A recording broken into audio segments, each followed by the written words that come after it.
మనం ఉద్యోగాలు తెచ్చాం, జగన్ గంజాయి తెచ్చాడు. అవునా కాదా అని మిమ్మల్ని అడుగుతున్నా. ఊరూర్లో గంజాయి ఉందా లేదా? తమిళలో గంజాయి లేకపోతే మీరు అడగతారు. మీరు అడగకుండా ఉండాలంటే మీ అందరినీ గంజాయి మత్తులో పెట్టేస్తే మీరు ఏమైనా పర్వాలేదనుకుంటున్నాడు ఈ ముఖ్యమంత్రి. చాలా దుర్మార్గం.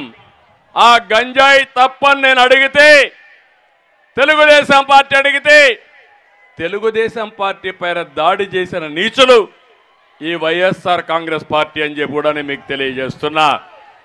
మళ్ళీ అడుగుతున్నా యువతని, తమిళ్లో హుషారుగా ఉన్నారా లేదా?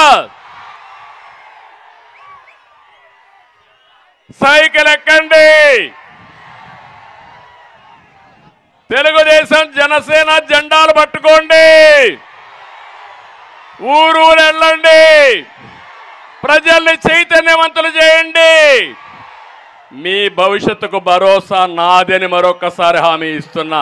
సిద్ధమా అని మిమ్మల్ని అడుగుతున్నా. 100 రోజులు ఇంకా తగ్గింది. 3 నెలలు, రోజుకు 4-5 గంటలు మీరు పనిచేయండి. మీ భవిష్యత్తు బంగారు భవిష్యత్తు చేసే బాధ్యత మన యువతని ప్రపంచంలోనే నెంబర్ 1గా తయారు చేసే బాధ్యత మాదని మరొకసారి హామీ ఇస్తున్నా.